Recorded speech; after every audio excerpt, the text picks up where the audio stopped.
could do in a day than I could make from a whole book, you know, doing a whole comic book. Because the rates just aren't that good, and there's an incredible amount of work in it. Especially, I'm still very old school. I do everything is ink on paper. I still even hand letter all my pages. I do too, for the same reason, which is that's how I learned. And I was noticing here too that the sound effects are right in the artwork. They're part of the artwork, you know. So it's super labor intensive. I don't do anything digitally. Anything, I don't even have a computer, so.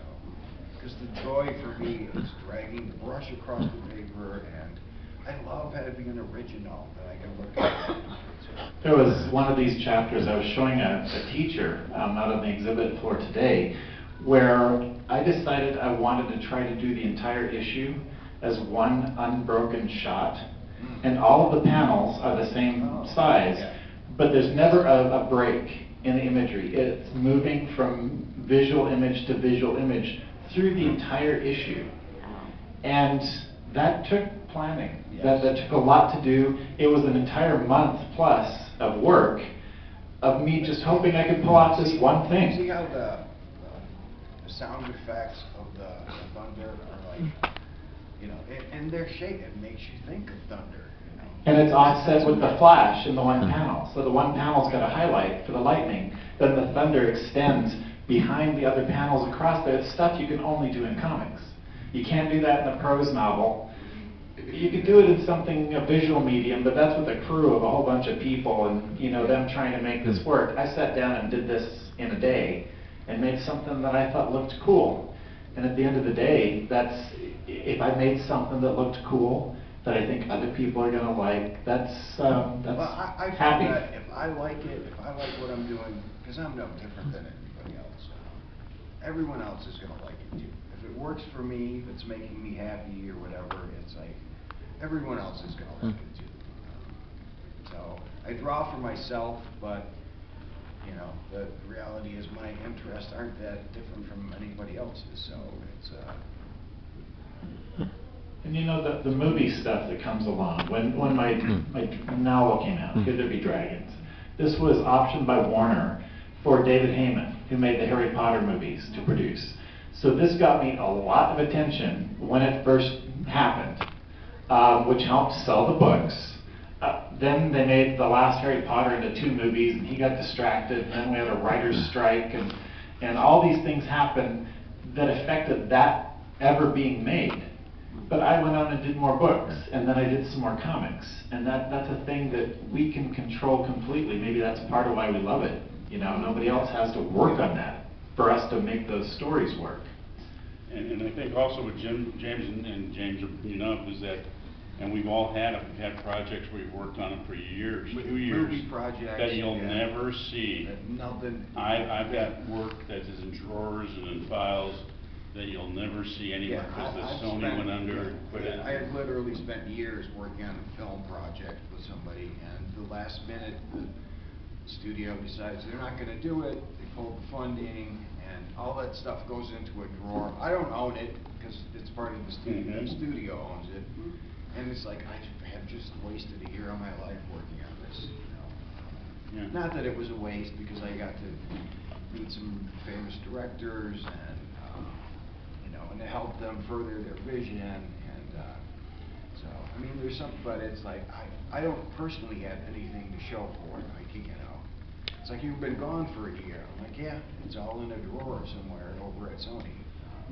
Well, and that's part of the reason I think that we've all pursued a lot of independent work.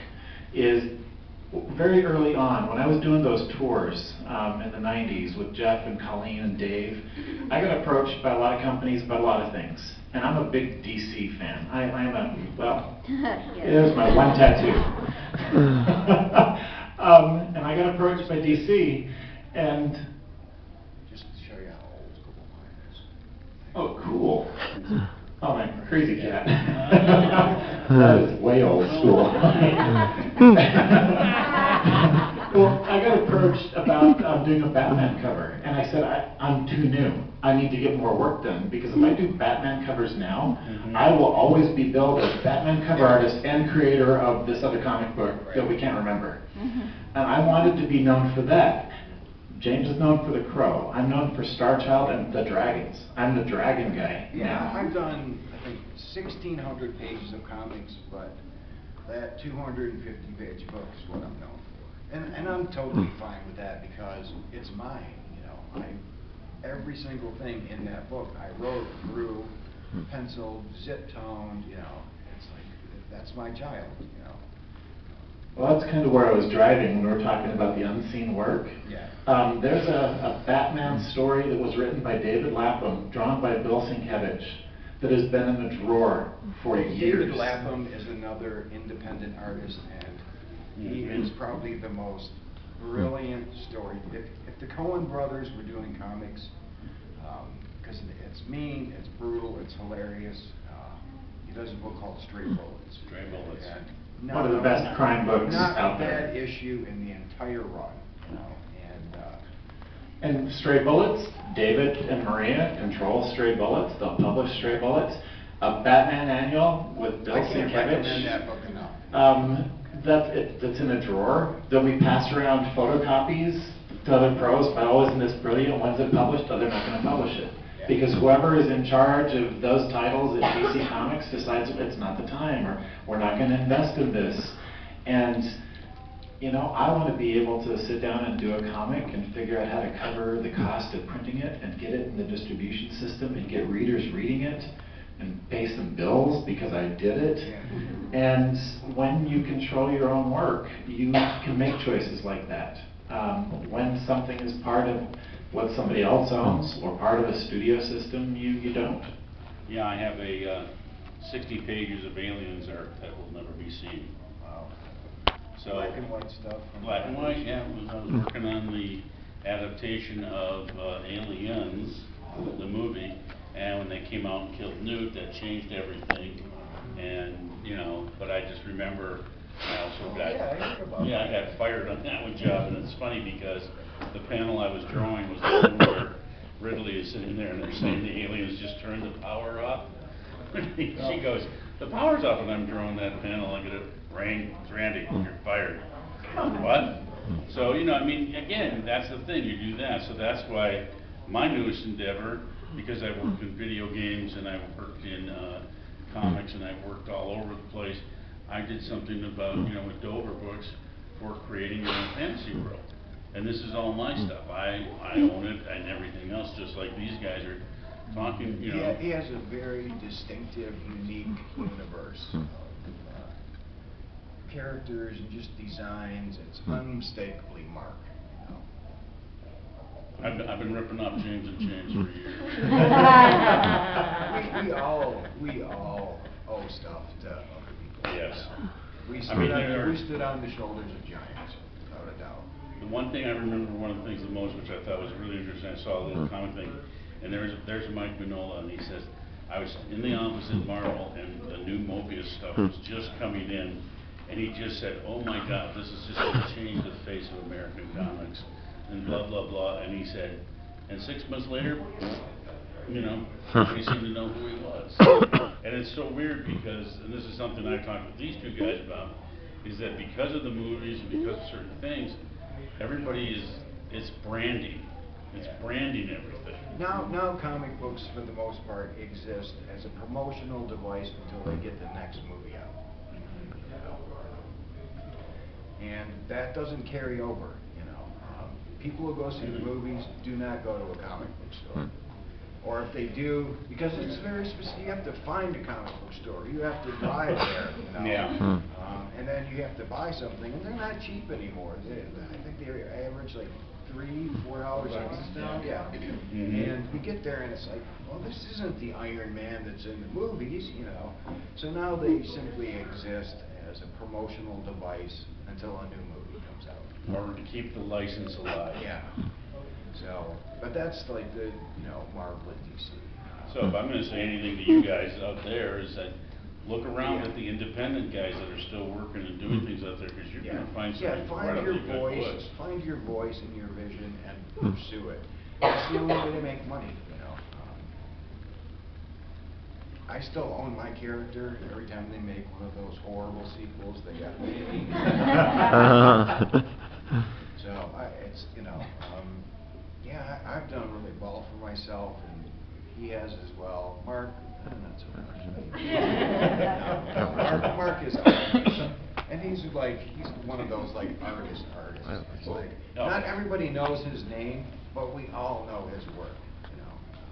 Well, the thing is that something Will Eisner said years ago is, especially in comics, the cycles go up and down. We have the boom times and the lean times, and it's always going to cycle around. You just have to stick to it long enough to see things change, and you have to keep producing work. That's absolutely true. You know, it's been doing that the entire history of comics. It's like, you know, 40s they were selling 1 million copies of Superman every month, you know, and then by the 60s it was probably down to 30,000, 40,000 copies, and then they went up again. The Superman movie came out, and everyone loves Superman again. So.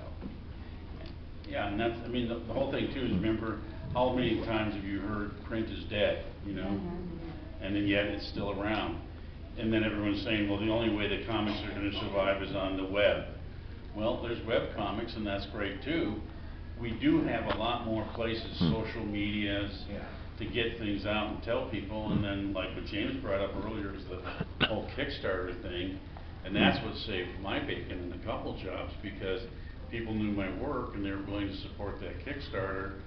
But, you know, again, you don't always get that stuff into the comic book stores or things like that, because sometimes it's a little bit more offbeat or whatever it is. Well, but that has been one of the big boons of the interconnectivity. You guys know what a Kickstarter is, right? The fact that we could reach our fans directly. I got a bunch of offers for this big Star Child book from publishers who didn't want to give me creative control over my own book, and a couple that said it's 20-year-old comics. Who's going to pay for that? And we They're in black and white. Yeah, all these things against them. We needed $18,000 to be able to make sure and produce this book, and we got that in the first 3 days. We ended up making almost $60,000 on that Kickstarter, and we had a tier where for $100, I mean the books themselves were $45, but for $100, I would do a drawing on the end papers, and 220 backers took me up on that. So we generated $20,000 out of 220 people because they wanted me to draw in their books. And he'll get to yours eventually. Okay, that was the drawback, was they looked at mine, I'm like 220 of these 6-pound books in my office. Yeah, look at what he's got to fill on both sides. Double page. Oh, man. Sides, yeah. That was, and then I was trying to figure out how to do a drawing that I could reproduce fast enough to get through 220 of these. The first one took an hour and a half, and my brother came in and he's like, this is never going to work. And I ended up having to construct a nice enough drawing I could do in about 8 minutes to go through this whole pile. 5 lines. Oh my gosh. The last 70, I kind of staggered away from the desk, just twitching and shaking. But that's the thing is you think about that income. We used to fight for just a few thousand copies that we discounted to the distributor, 60% off. And can we pay the printing bill? And can we pay the light bill? And now people are paying more than retail because they're buying it directly from you. And I never even offered this to the distributors because the stores that wanted it, they knew how to get a hold of me directly. We had a tier where a store could buy 10 of these at wholesale. All you have to do is show me your logo and your business card. Boom, you qualify for that. And we had 13 comic book stores that are now selling these things because I knew they're the ones that would support it. Just think how great it would be if every time you bought a record or a CD, that all the money went straight to the artists, you know? Because reality, it's like they probably get less than $1 a piece, you know, for an album. Well, if you think about it, for a comic book, when I was doing Aliens, it was 10% a cover at that time, 5 for the art team, so I got 2.5% on each issue.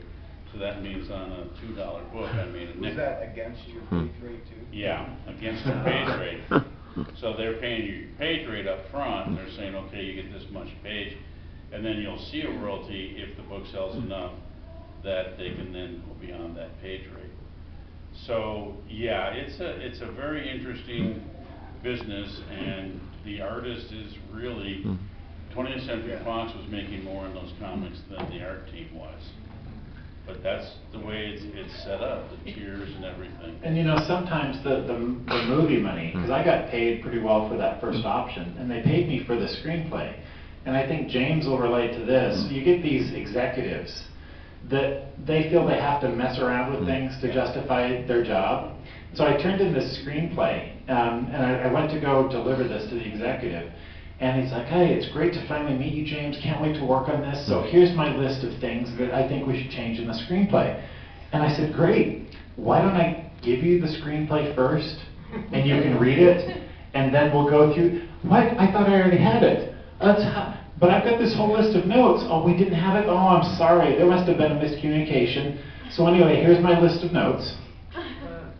And he gave me the list, having not read the screenplay, which was irrelevant to him. So I went home, sat on it for a few weeks, emailed him the exact same screenplay, and I got back an email that said, James, I started going through it. I am so pleased with how well you incorporated all my suggestions. And he was never looking at it. It was never, and you know, then you find the ones you can actually work with. And I've got a couple of producers I'm working with on the Dragons project that I love, and we get along well, but this has been built in years of friendship and working together and deciding we could trust each other. And one of them is the fact we have the same attorney. So he kind of vouched for us both ways, but it took years, and I had bad deals. I had some deals, I had one attorney, I waited on a 5-year contract, so he wouldn't be my representative to Hollywood. And then things happen. And if you're dealing with Hollywood, you absolutely have to have an agent and an attorney. Yep. Because it's almost a point of pride, you know, they'll spend $1 to cheat you out of a dime. You know, it's almost a point of pride with them. They'll give you everything in the world on the first 60 pages of the contract, and then they'll take it all back on the last page in a little tiny paragraph. You know. So you must have an agent and a good entertainment attorney. When we had that writer's strike, there are only 27 Writers Guild members in Arizona. So we all got together and we had t-shirts, and I was the co-captain. We had a couple of picket signs, and my kids, like my son was 4. My daughter was 8, my son was 4, and we went and picketed the Fox station in Phoenix because it was the only one that was owned by the studios we were picketing against. And because there was only 27 of us, the Teamsters Union came out to support the writers. But we were also nice, so every time a delivery truck would pull up, the police out there would look at us and we're like, yeah, let them through. And so I was doing a radio interview with my son on my lap, and my daughter's made signs, you know, be fair to writers. And my son's on my lap, and he's been hanging out with Teamsters all day. And the radio interviewer is talking to me, and then another truck pulls up, and the policeman there came over and he says, Mr. Owen, can we let this one through? And I said, yeah, go ahead and let him through. And my son turns to the live mic and goes, those dirty scabs. So my kids aren't allowed to go picket with me anymore. But yeah, and then after all of that, it was really kind of nice to get home and take off the Writers Guild shirt and go, oh, I've got this short story for this anthology. I got to do comics for a few days. So, I mean, you've seen that a lot of us got our eggs in a couple different baskets, that if you have to wait for 5 years, you still got work to do, still got work that you can go after, still got things you can create. You know, just to create one thing and just say that's the only thing I can do is kind of sad. I've done hundreds of book covers, album covers for bands, I just did a tour poster for Metallica, and I don't even like Metallica. I did it. I did a tour poster for the band. They sent me this big long email. Yeah, they sent me this big long email, and I'm like, I think my answer was like, yeah, no. Yeah. But then eventually, just do what you do. You know, they didn't try to art direct me, and so. And that's the other thing too, is that when you're doing your own thing and you're working on stuff like that, you know, it's nice to get an opinion and talk to people, but if you don't like what they say, you can go, Well, you have that's a people great that idea. have yeah. no inclination towards art or composition or anything, telling you what to do, you know, and they can be incredibly frustrating. You know, there was a story that I've shared a bunch. You guys may even know this. It's something Dave Sim told me. Okay, got a few more minutes here. His mentor was an artist named Gene Day. And Gene was one of those ultra productive guys who lived on basically coffee and cigarettes. Coffee and cigarettes. And he fell over dead at his drawing board. At 28? 31. He was 31. He worked himself to death. The thing when Dave and Gene would work together, and this is something that They're both Canadians. Yeah. Gene was a little bit more experienced than Dave. He got into the field earlier, and so he was more of a mentor figure. And Dave was sitting working on an issue of Cerebus, and then finally just said, I can't do this. I can't get this hand right. And Gene got up from his chair at his drafting table, cigarette dangling, walked over, looked over Dave's shoulder, shrugged, and says, "It's a Dave Sim hand," and went over and went back to work. And Dave said, that cleared out so many roadblocks in my head. And he said, I realized this is a thing I learned from Gene. You are the world's foremost authority on the thing you created. Nobody, people can say they don't like it, but nobody can tell you you did it wrong. And Dave said, that cleared out so many roadblocks in my head about this is how I draw it. This is a Dave Sim hand. This is a Dave Sim face. This is a Dave Sim tree. And when he told some of us in this younger generation this story, that cleared out a whole bunch in my head about, you know what, this is how I do this. And there are things I can learn. There are things I can learn from James and Mark and Bernie Wrightson and Will Eisner. But when it comes... Kurtzman, it's like, we could go on for hours. Yeah. Well, let me just interject one thing. The thing that I always remember when I was in school is someone came in and said, to steal from one is plagiarism. To steal from many is research. Okay? And it is the kind of thing that, you know, when you sit down and the first time you see an artist that really turns your head, you know, like a Mobius or Wrightson or something like that, you should stop and go, what is he doing or she doing that I'm not doing? What can I learn from this person? You know, I still, to this day, I do that. I look at yeah, artists and go, I do what can too. learn? Because it is the kind of thing, it's a growing process. It's You're not, you're not going to find never a gonna style. master it. You're No. never ever going to master it. There's always And something if to you learn. do, I feel sorry for you because If you you're think not you learning do, anything. yeah. Yeah. If we don't, every human being, we only learn from failure. You know, it's like, oh, I screwed that up, now I know what not to do the next time. If you think you've mastered something, you might as well quit, because it's entirely not true, and you're doing the exact same thing over and over and over again because you know that works, you know. It's like you're not learning anything. That's stagnation, you know. And I'm sorry, not to overstep either, James, but like my father and my wife cross-hatch a certain way that just drives me fucking nuts. I could not figure, it took me 20 years to figure out how they cross-hatched. And I finally got it one day. And I went, that's stupid. You know, the easiest thing in the world. You just rotate, you do this, you do this. But because I learned from a different thing, or I looked at Rembrandt, or you look at Dürer, or you look at other people, and you know, so you develop something, and I'm always amazed at what other people do. I mean, one of my favorite artists is also Mike Mignola. People go, why do you like him? Your work doesn't look anything like it. I said, because he does stuff I can't do. And that's what I love to see. And it's like when I see James's crosshatch, I'm looking at that. What was your name again? Bill closed. Is this right presented? You gotta tell him that.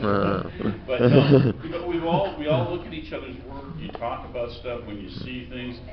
You know, you notice that Wrightson is a big, and we could just sit here and go, I can go Corbin, and you guys are all both going to go yes. And we could just start naming names of artists that are just phenomenal. That taught us how to do things by studying their work. That's exactly where I wanted to go, and this is probably the last comment I'm going to make. My second issue of Star Child, I did an entire splash page that was basically cribbing a Bernie Wrightson Frankenstein image. And anybody that knows Frankenstein knows that image. Yeah. And I didn't want to publish it and get in trouble with Bernie, so I asked his permission first. And this was one of the first times I met him. And I showed him the page and said, I won't use it if you aren't okay with it. And he's like, let me show you something. And he pulled out one of the unpublished Frankenstein pages that Apple Comics had done, the unpublished Frankenstein. And he said, this one, what do you think of that? And I said, that doesn't quite look like yours. And he's like, this one is mine. This one is the Gustave Doré original from Rime of the Ancient Mariner that I copied into a Frankenstein page to learn how to do it. He says, you're in good company, go with God, print the book. And the thing is his comment was, I had to learn how to do something that I loved in that image. And he said the only way you were going to learn that was to try it. And I am totally fine with that. Yeah. And I've tried to pass that on to younger artists who are doing the same with mine. So that's pretty much, that's the whole history of everything we do in comics. And the thing that I would say to all of you, just for my final comment, is when we look at Wrightson and you look at some of the people, well, look at the people that they were looking at. Yeah. Look at Alex Raymond. Yeah, Bernie Wrightson said, I owe everything to Graham Ingalls. It's like I look at Graham Ingalls and I went, there it is. You know? Yeah, and he owes the Frankenstein stuff to Franklin Booth, who owed it to the, Clement Cole Booth, who owed it to the wood engravers when you looked at their work from the 1860s, because Booth thought those were ink drawings, and he developed his style following in a wood engraving style that Thomas Buick, Homer, all these engravers, and when you said the Doré book, if you look at a Gustave Doré print, you're going to see Doré's name, you're going to see another name down there, and that's the engraver. Painting, he would do a painting, and then an engraver would have to break that down into lines. And translate that onto the plate. It's something that they can print with, Yeah. So there's an incredible history of art and technique and people influencing And everybody. he was lucky enough to work with the best engravers. Yes. I think we're pretty much out of time, so I'm just, if each of you guys can comment where you're at on the floor, so these lovely folk can come and find you. I'm in stall 6 at the men's bathroom.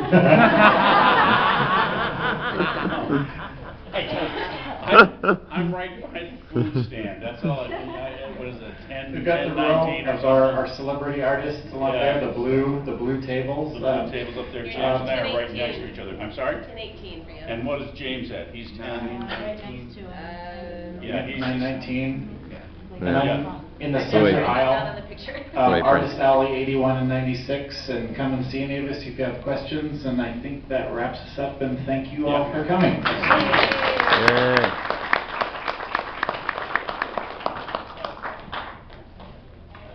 What was your name again? Yeah. Tell him that story quickly. Tell him that story. Who said, no, these other guys are important. I need these things. I said, I didn't work on it. He said, but I still want your autograph. So I said, Frank, I said it. I down to Joe Disco, and Joe was like, I didn't work on this. I was like, well, Mr. Frazetta signed it. And Joe says, Frank Frazetta's not here, and the guy points at me and I wave. And Joe's like, all right, so he signs it Joe Schuster. Can I throw a random shot in the dark question to each of you? Any of you get to know Quentin Hoover? I knew Quentin, yes. Maybe Well, I mean, we knew each other on Facebook and talked that way. He was a really nice guy. I'm sad when he passed. The last of the independents. No, there's still a bunch of us, I would say. David Lapham's still doing his thing, and I worship that guy. Well, when you talk about the amount of work that he's done, I would say also too, he has a bit of a good character there also. Don't snap. Don't snap a picture. You don't want that out right now. You gotta ask first. Well, thank you for coming. Mr. Mark, anything to say with the Crow fans? Hi, thanks for your love and support over the years. Thanks for coming. More to come. Of course, I wanted to see what it totally turned into.